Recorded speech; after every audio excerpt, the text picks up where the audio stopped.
Hi guys, welcome to another episode of Cold Cases in the News. Today I'm going to be talking to you about a case out of Wisconsin. Now, Yvonne Minke was killed on December 12th, 1985. About 6:30 in the morning, she was leaving her apartment complex, coming down a narrow staircase to where she parked her car. Now, in that small confined space, she was approached by a killer with a .22 caliber gun, and she was shot 3 times. Now, witnesses say they saw someone running, but they couldn't identify this person.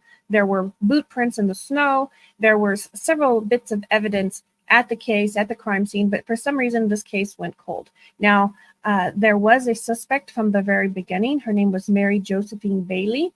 Now, they had several different bits of information, but they never felt like they could actually bring it to court, and so they just let it ride. Now, that happens sometimes in cases. I don't know how much circumstantial evidence you need, but they felt like this wasn't enough. Now, the backstory between this is a man named Jack Owen. Jack Owen was dating both of these women, and there was kind of a love triangle going on. Now, when the police approached Bailey and asked about that love triangle, she made it sound as if they hadn't been dating for several years. But other witnesses says that was not the case. Now, Jack Owen would go on and get married and move off to Montana. And Bailey actually caused him trouble in that relationship. She actually broke into his house, posted pictures of them in the past all over the house, and had written expletives all over those photos. So it was pretty obvious to the woman of the house who had done it. She was in the pictures.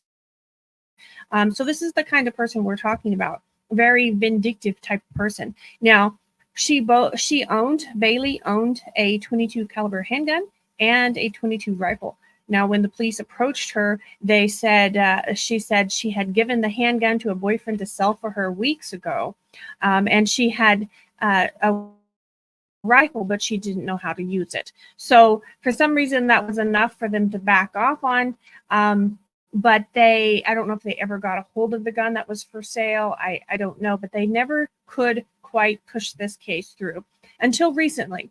Now, a witness comes forward saying that she had some information on the Minky murder case, and she felt like she needed to tell the law enforcement about it. Now, we're talking years and decades later, in 2024, this person's coming forward. I think they came in forward in 22 or 23. But anyways, this person comes forward and says, I have some information that you might need to solve the Minky murder. And this person said that a former boyfriend of Bailey had been approached the day of the murder and asked to burn her clothes. And so that was enough to reopen this cold case and get it running again. They hit the ground running. They got all kinds of the evidence from the beginning of the story, along with this new evidence. Of course, the boyfriend says, after all these years, he couldn't remember whether he did that or not, which I find suspect, because if somebody is a suspect in a murder case and they ask you to burn their clothes. I have never had a reason to burn my clothes. So I that's kind of odd. But she also had let on over the previous investigation that she didn't know how to handle the rifle. She didn't know this. Well, this other witness came forward and said Bailey was highly trained in weapons and could fire any kind of gun that she had laid her hands on. And so that kind of all of this stuff started picking away. And then so they decided recently that they were going to take this to court.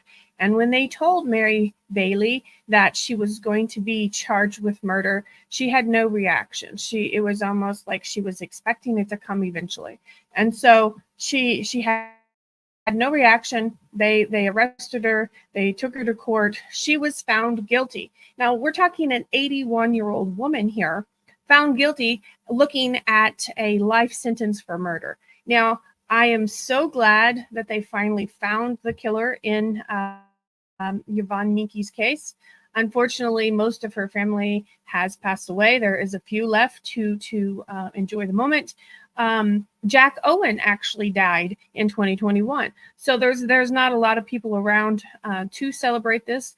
But then also you want to, it kind of frustrates me because I'm thinking, what good is a life sentence at 81?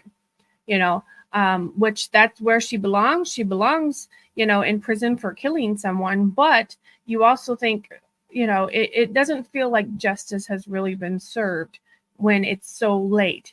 And of course, we have to believe that justice will be served in the next time to come as well. But that's the story as we have it.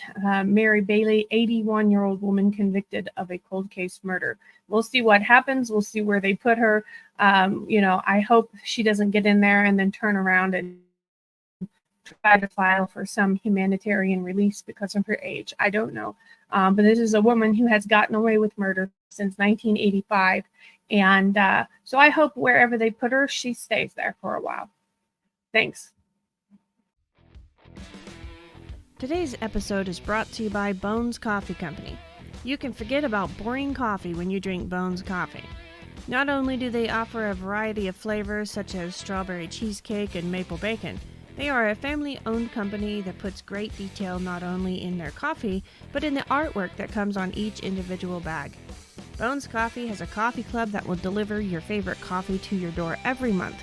If that wasn't enough, they also have some amazing swag to offer. Check out Bones Coffee Company today.